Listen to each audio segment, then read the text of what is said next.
local para el año 2015. Gai hau, udal administrazioa, langileria eta herritarren segurtasun batzordean ikusi zen.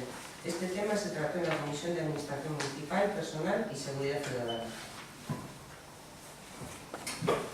Zazpigarren puntu honetan, ekartzen duguna da, 2015 tokiko jaia San Pedro eguna izatea. Azkenengo 2 urtetan, San Pedro eguna asteburuan izan danez, Elkarmen eguna izan da herriko jaia, eta 2015 urterako, ekainako 29 San Pedro jaia posatzen du.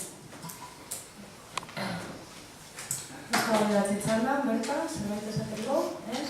Teresa? Zerbait komendatzeko, Josu? Bozkatuko dugu, 7. puntu honen aldeko bozkak.